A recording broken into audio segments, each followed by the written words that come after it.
guys, I'm here with the one and only Linda Hamilton, and I must say it is a pleasure and a privilege to be able to speak to you. Thank you. Yes, and I'm sure you know what we're all here to talk about, what we all want to hear about, so I'll just dive right into it and ask you about the literal and figurative journey through time in the Terminator films. Why don't you tell us how you got started in those? I actually auditioned, it was very normal, had to go through a big process that went on for a long time. And they matched me with different actors and, came back and won the role. All right, and tell us, the original Terminator, you get matched up with Arnold Schwarzenegger, who was this big up-and-coming actor. What was it like to work with him?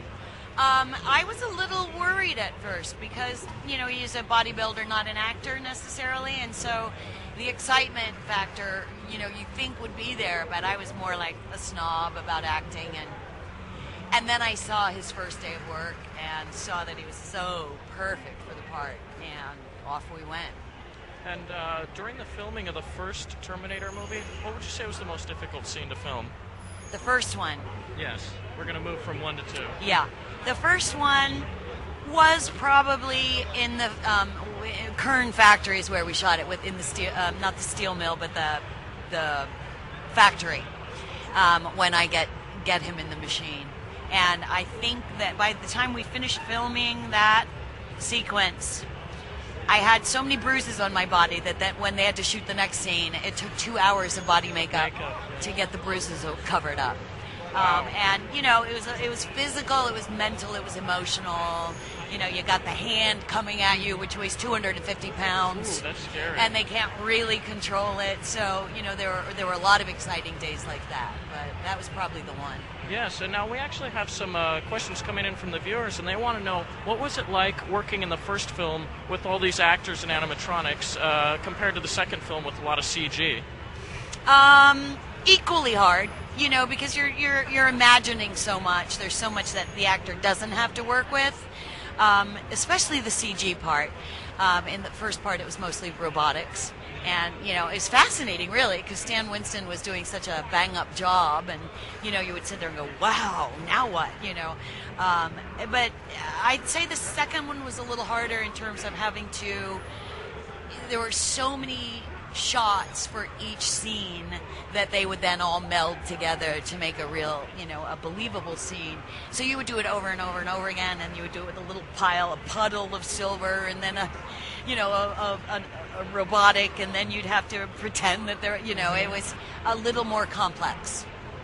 So, in the first film, you've been an actor for a long time. You've been in a lot of different roles. So Terminator 1 wasn't your first film. No. Were you surprised at the reactions that you got from the first film and how everybody recognized you all of a sudden? Well, it didn't happen that way, actually. As a matter of fact, when the film was released, we were supposed to go to New York to do a press junket, and they canceled it because nobody was interested in talking about the movie. So the first one was a really slow burn, and it took a long time for it to become. It built up over time. Okay. Now, another question from the viewers. They want to know, what was the most physically demanding stunt you've ever done on either one of the films? Physically demanding, God, every day. I mean, every day. You spend, weeks dragging yourself up by one arm, and after, the first week, that arm is barely working because you're, so there was physical stress for every single scene. Yeah, I could imagine. Yeah.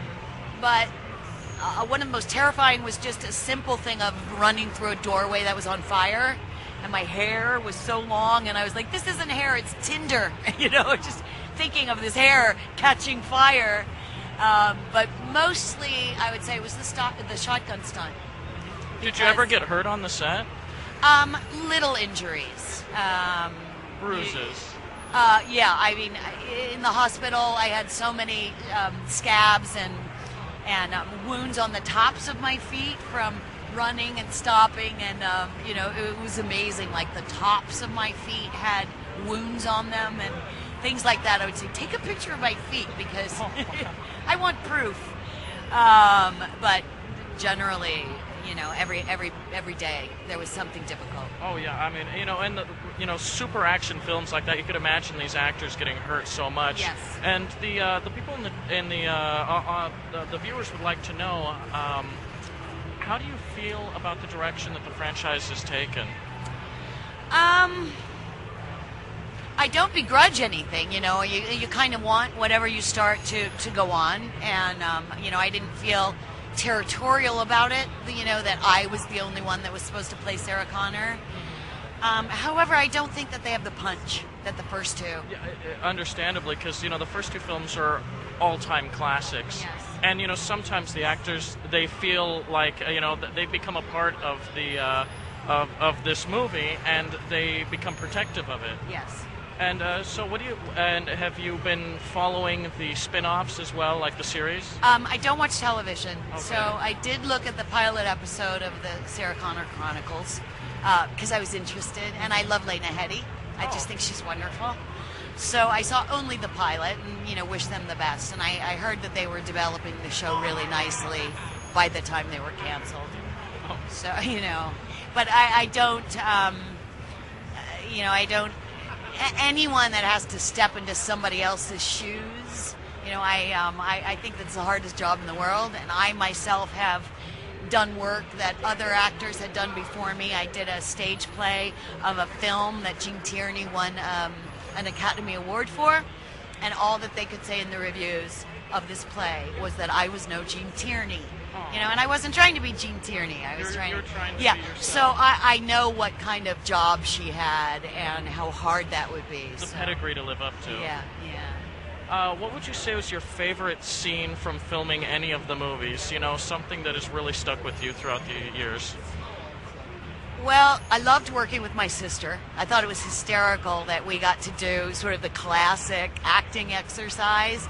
In any acting class, the first thing that they're going to do is have you do a mirror exercise so you can just sort of feel the energy of the other person, and and this is what we ended up doing on film in this major film. And that was cool. In the first one, there was a scene with Michael Biehn that didn't make it into the film, but it was a running tackle, and it was an exercise of trust that was just amazing and very physical, where I ran and he tackled me, and then we did a roll, and I just remember going, how am I doing this? I wasn't a particular athlete or a stunt woman at that point, and I just remember how amazing it was to do stuff that was beyond you. Mm-hmm. And, so did you do all of your original stunts? In the first one, I did most of them, although I had broken my ankle right before we shot. And really, it was like a bone chip, but I torn major ligaments in my foot. So I did a medical wrap on the foot every single day of that shoot. And there were some scenes where I was limping still from my own injury, which made it really hard. You could play it into the role, though. Yeah, true. And there was a scene when the truck is coming in the first one, coming from above and coming down the ramp. And I'm carrying Michael Biehn. Reese has been injured. And we're going downhill, and I'm carrying him, and the truck is after us. And I remember Jim coming up to us and saying, if you fall, roll to the right because the truck can't stop in time. That must have been horrifying. There was a moment where I was going to go down, and the only reason I didn't go down is because he had warned me that truck wouldn't stop.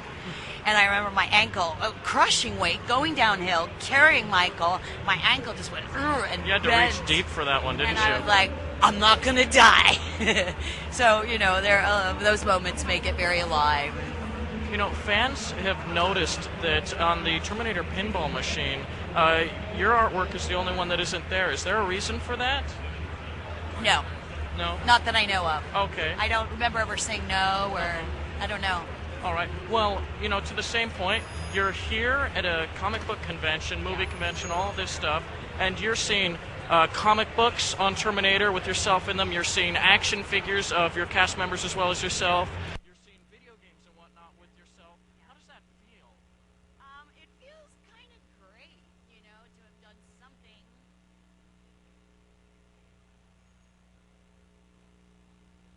question again in case they didn't catch that. So you're at a comic book convention. You have comic books on Terminator. You have action figures on Terminator, video games on Terminator, all of which you're in. How does that feel?